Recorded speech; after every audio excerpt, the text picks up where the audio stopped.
ಲಿಂಗಸೂರಿನ town planning ಅಧಿಕಾರಿಯನ್ನ suspend ಮಾಡಲಾಗಿದೆ.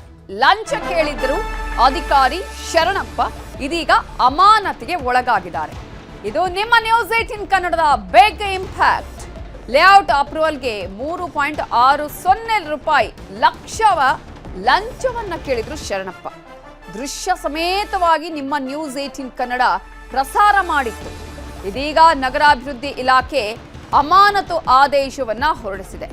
ನಗರಾಭಿವೃದ್ಧಿ ಇಲಾಖೆಯ ಸರ್ಕಾರದ ಅಧೀನ ಕಾರ್ಯದರ್ಶಿಗಳು ಅಮಾನತು ಆದೇಶವನ್ನ ಹೊರಡಿಸಿದ್ದು ಟೌನ್ ಪ್ಲಾನಿಂಗ್ ಅಧಿಕಾರಿಯನ್ನ ಸಸ್ಪೆಂಡ್ ಮಾಡಲಾಗಿದೆ. ಲೇಔಟ್ ಅಪ್ರೂವಲ್ಗೆ ಅಂತ ಹೇಳಿ ಲಂಚ ಕೇಳಿದ್ರು ಶರಣಪ್ಪ.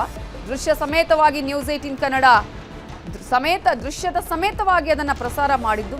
ಇದೀಗ ನ್ಯೂಸ್ 18 ಕನ್ನಡದ ಇಂಪ್ಯಾಕ್ಟ್ ಇದು. ನಗರಾಭಿವೃದ್ಧಿ ಇಲಾಖೆಯ ಸರ್ಕಾರದ ಅಧೀನ ಕಾರ್ಯದರ್ಶಿಗಳು ಅವರನ್ನ ಅಮಾನತು ಮಾಡಿದ್ದಾರೆ. ಭ್ರಷ್ಟ ಅಧಿಕಾರಿಯನ್ನ ಈ ಮೂಲಕ ಕಿತ್ತೊಗೆಯುವ ಕೆಲಸವನ್ನ ಈಗ ಮಾಡಲಾಗಿದೆ. ಲಂಚಕ್ಕೆ ಬೇಡಿಕೆ ಇಟ್ಟಿದ್ದು ಟೌನ್ ಪ್ಲಾನಿಂಗ್ ಅಧಿಕಾರಿ ಶರಣಪ್ಪ ಸಸ್ಪೆಂಡ್ ಆಗಿದ್ದಾರೆ.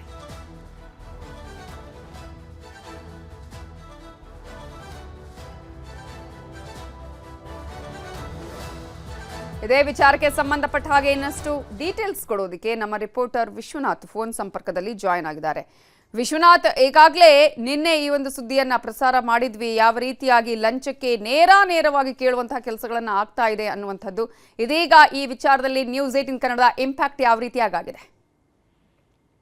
ನವಿತಾ, ರಾಯಚೂರು ಜಿಲ್ಲೆಯ ಲಿಂಗಸೂರು ಪಟ್ಟಣದ town planning officer Sharanappa Madiwal ಎನ್ನುವಂತಹ ಓರ್ವ ಅಧಿಕಾರಿ ಆ ಒಂದು ಕಚೇರಿಗೆ ತೆರಳಿದಂತ ಓರ್ವ ವ್ಯಕ್ತಿ, ಅಂದ್ರೆ ಈಗ ಜಮೀನನ್ನ ಲೇಔಟ್ ಆಗಿ ಪರಿವರ್ತನೆ ಮಾಡಬೇಕು ಅಂತ ಹೇಳ್ಬಿಟ್ಟು ಆ ಒಂದು ಅಧಿಕಾರಿ ಹತ್ರ ಹೋದಂತ ಸಂದರ್ಭದಲ್ಲಿ ಈ ನೀಲನಕ್ಷೆ ಮಾಡಿಕೊಡೋದಕ್ಕೆ ಸರಿಸುಮಾರು 4 ಎಕರೆ ಜಮೀನಿಗೆ 4 ಲಕ್ಷ ರೂಪಾಯಿ ಲಂಚಕ್ಕೆ ಬೇಡಿಕೆಯನ್ನು ಇಟ್ಟಿರ್ತಾರೆ. ತದನಂತರದಲ್ಲಿ ಇವರಿಬ್ಬರ ಕಾನ್ವರ್ಸೇಷನ್, ಅಲ್ಲಿಗೆ ಅಧಿಕಾರಿ ಬಳಿ ಹೋದಂತ ಕಚೇರಿಗೆ ಹೋದಂತ ವ್ಯಕ್ತಿ ಮತ್ತು ಅಧಿಕಾರಿಯ ನಡುವೆ ನಡೆದಂತ ಕಾನ್ವರ್ಸೇಷನ್ ವಿಡಿಯೋ ಏನಾಗಿತ್ತು, ಆ ವಿಡಿಯೋ ಸಖತ್ತಾಗಿ ಸೋಷಿಯಲ್ ಮೀಡಿಯಾದಲ್ಲಿ ವೈರಲ್ ಆಗಿತ್ತು. ಅದಕ್ಕೆ ಸಂಬಂಧಪಟ್ಟಂತೆ ಮೊಟ್ಟ ಮೊದಲ ಬಾರಿಗೆ ನ್ಯೂಸ್ 18 ಈ ಒಂದು ವಿಚಾರದ ಬಗ್ಗೆ ವಿಸ್ತೃತವಾದ ವರದಿಯನ್ನ ನಿನ್ನೆ ಬೆಳಗಿನಿಂದ ಮಾಡಿತ್ತು ನವಿತಾ. ಅದಾದ ಬಳಿಕ ಕಟ್ಟುನಿಟ್ಟಿನ ಕ್ರಮವನ್ನು ತೆಗೆದುಕೊಳ್ಳೋದಕ್ಕೆ ಸಹಾಯಕ ಆಯುಕ್ತರಾದಂಥ ಬಸವಣ್ಣಪ್ಪ ಕಲ್ಶೆಟ್ಟಿ ಅವರು ಕೂಡ ಜಿಲ್ಲಾಧಿಕಾರಿ ಅವರಿಗೆ ಪತ್ರ ಬರೆದಿದ್ರು. ಜಿಲ್ಲಾಧಿಕಾರಿಯವರು ಕೂಡ ಇಲಾಖೆಗೆ ತಿಳಿಸಿದ್ರು. ಯಾಕಂದ್ರೆ ಈತ ಗ್ರೇಡ್ 1 ಅಧಿಕಾರಿ ಆಗಿರೋದ್ರಿಂದ ಜಿಲ್ಲಾ ಮಟ್ಟದ ಅಧಿಕಾರಿಯ ಆಗಿರೋದ್ರಿಂದ ಆತನನ್ನ ಸಸ್ಪೆಂಡ್ ಮಾಡೋದಕ್ಕೆ ಇಲ್ಲಿ ಜಿಲ್ಲಾ ವಲಯದ ಅಧಿಕಾರಿಗಳಿಗೆ ಬರೋದಿಲ್ಲ ಅನ್ನುವಂಥ ನಿಟ್ಟಿನಲ್ಲಿ ಇವತ್ತು ಸರ್ಕಾರವೇ ಈತನ ಮೇಲೆ ಕ್ರಮವನ್ನು ತೆಗೆದುಕೊಂಡಿರ್ತಕ್ಕಂಥದ್ದು.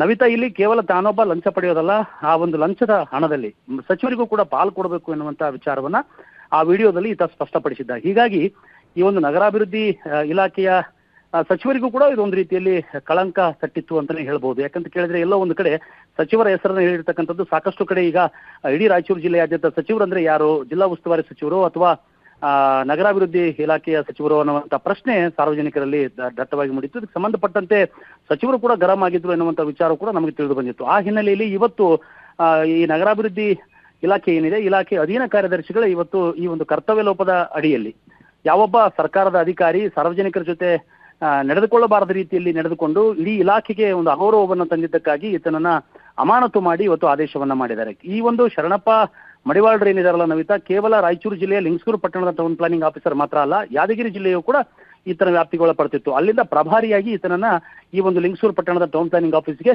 ವರ್ಗಾವಣೆ ಮಾಡಿದ್ರು.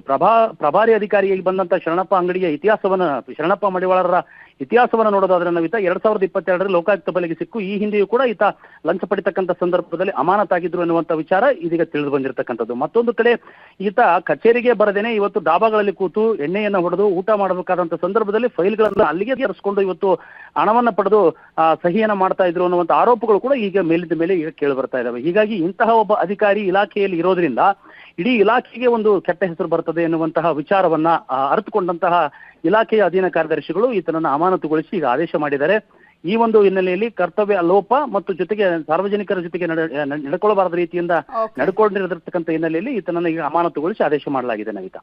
ಥ್ಯಾಂಕ್ ಯು ವಿಶ್ವನಾಥ್ ಹೋಗರ್ ಡೀಟೇಲ್ಸ್ಗೆ.